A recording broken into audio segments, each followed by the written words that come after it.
Okay, for the most part, superheroes have to have some form of weird origin story, alright? If you're gonna have superpowers of any sort, it's gonna come with a suspension of belief. But which ones are the weirdest that might just be pushing the boundaries? That's what we're exploring today. Let's do it. In at 10, Matter Eater Lad. In his first appearance, Matter Eater Lad reveals his origins, sharing that the people of Bismol developed the unique ability to eat all matter as a means of survival when microbes rendered their food inedible. This adaptation granted them incredible strength and durability in his teeth and jaws, enabling him to bite and chew through even the toughest of substances, similar to Superboy Mon-El's ability. Matter Eater Lad's mother is named Mitz Kem, and his father is Ral, who surprisingly uses Tenzil's LSH stipend to buy groceries, as depicted in the Hapless Hero in Action Comics number 381, despite both being Bismolians. There was actually a person with this power in real life, if you can believe it. This dude would eat light bulbs and bolts, and actually ended up getting eating a whole bike and a whole plane, from what I can remember. He was called Mr. Eats All if you want to look him up. In at 9, Flaming Carrot. The legend of the Flaming Carrot begins with a man who, after reading an astonishing 5,000 comics in one sitting to win a bet, suffered brain damage and emerged as the enigmatic hero known as the Flaming Carrot. Somehow. Living in Palookaville, a neighborhood in Iron City, the Carrot has faced off against multiple alien invasions. He's thwarted a communist takeover, encountered flying dead dogs, battled the Man in the Moon, outwitted death itself, and even confronted a cloned army of Hitlers. Devoid of conventional superpowers, the Flaming Carrot relies on unwavering determination, incredible luck, and a unique brand of absurdity to triumph over his adversaries. Despite experiencing death and resurrection, including a detour in Limbo, the Carrot's escapades persist. As a founding member of the Mystery Men, a group of blue-collared superheroes, Flaming Carrot's legacy has endured. Their story was later adapted into the 1999 film Mystery Men and a brief spin-off comic series, but Flaming Carrot doesn't actually appear in that movie. Characters like Mr. Furious, the Shoveler, and Dr. Heller do, though,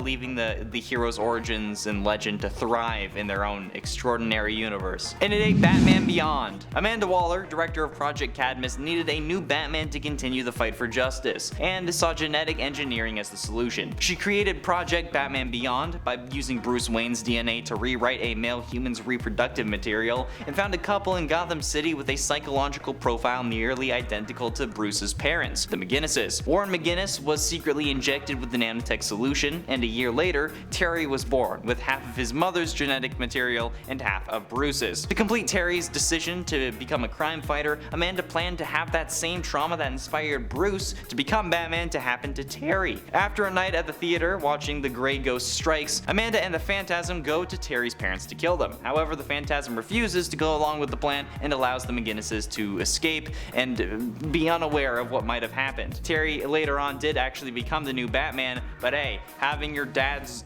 genetic material rewritten with a crime fighter, yeah, I'm gonna say that that's pretty weird. And at 7, the Cloud. After joining the Defenders, Cloud struggled with understanding their true origins. Complicating matters, they developed feelings for their teammate Moondragon, who was subtly using telepathic signals to manipulate others. Cloud's confusion led them to shapeshift into Danny Milligan's form, hoping to be a more suitable form for Moondragon, but this adds to the mystery surrounding Cloud's identity and just life in general, because they are a freaking cloud that will shapeshift into naked humans. In time, Cloud regained their complete memories and led the Defenders on a space mission to prevent the Star Thief from harming their family, and with their memories restored, Cloud embraced their rightful place in the cosmos, finding clarity and purpose once again. Most recently, now preferring the pronoun they, Cloud reappeared as a member of Doctor Strange's new Defenders. While the Defenders were in the fourth cosmos, Cloud stayed behind and journeyed into the mystery. Cloud then encountered a new version of the Defenders as they were traveling through the mystery,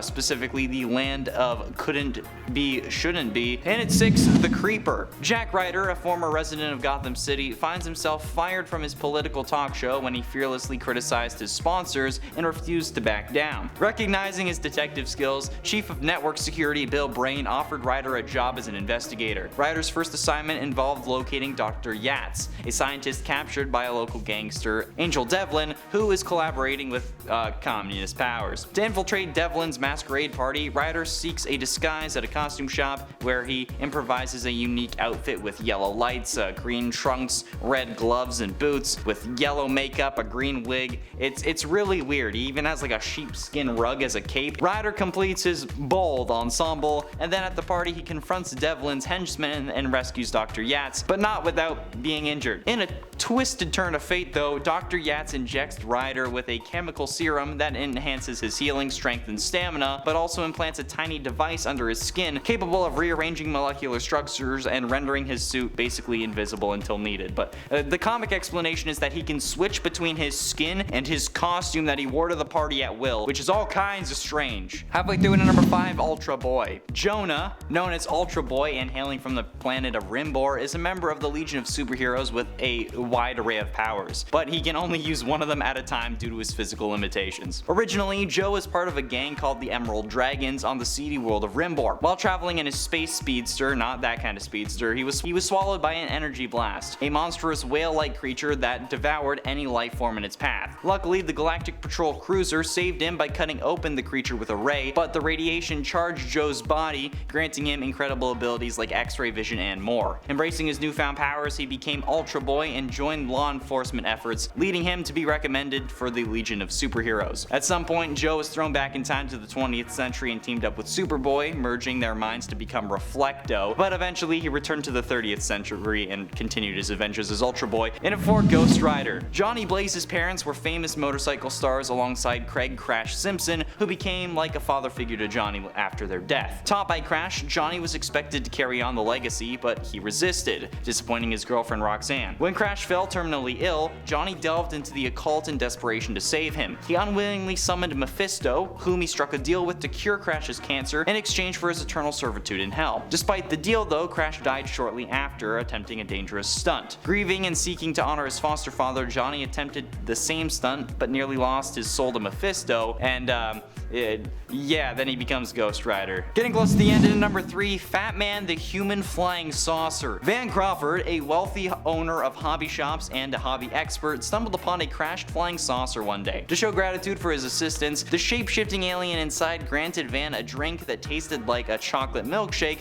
but was actually the substance used by the alien's race to transform into saucers. Now, possessing that same power, Van adopted the persona of Fatman and fought evil with his newfound abilities. Along the way, he gained a teenage sidekick of Tin Man, who could coat himself in tin because of magic, and Fatman's adventures led him to become the temporary king of Octagonia, a title obtained by spending $25,000, oblivious to the actual nature of the acquisition. If you're gonna be called Fatman the Human Flying Saucer and your only power is to turn into a flying saucer and you're other than that just rich? Weird. But ultimately, in at number 2, Doorman. Dermar Davis, an ordinary American youth, experienced a personal tragedy when his mother passed away during his college years. After completing his education, Dermar responded to Dr. Immortal's call for costumed adventurers to form a team, leading him to join the Great Lakes Avengers. As a mutant with a remarkable teleportation ability, he became an invaluable asset to the team, providing them with stealthy entrances and surprising attacks by creating openings into almost any structure. And the reason that this is weird is because, like, yeah, sure, he's a mutant, but a mutant that can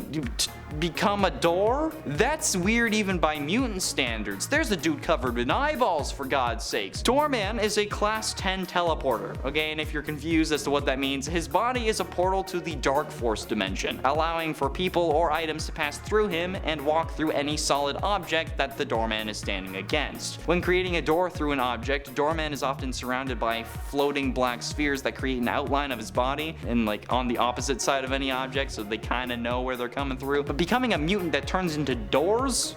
Yeah. And finally, in at number 1, Hindight Lad. Initially met with skepticism by the other New Warriors, Hindight Lad proved his value when he rescued the team from the clutches of the Poison Memories. Utilizing Speedball's address book, he teamed up with the Night Thrasher to mount a successful rescue mission wherein the core members were captured and sent through time by the Sphinx. With the original New Warriors missing, Hindight Lad and Bandit formed a new team of heroes called the New Warriors. Carlton LaForge, a computer nerd and misfit, discovered his neighbor Robbie Baldwin's secret identity as Speedball Speedball during an apartment crisis caused by Darkling's Dark Force. Carlton, a superhero enthusiast with no powers, demanded to join the team or he would expose Robbie. Reluctantly, Speedball and the New Warriors agreed, and Carlton officially became Hindight Lad, who has no powers except the power of hindsight, being able to look back and say what they could have done differently. And that's why he's number fucking 1. Thank you all so much for watching. If you enjoyed, click the video that's popping up on screen now. Jeez, this was a weird one. Is that too meta?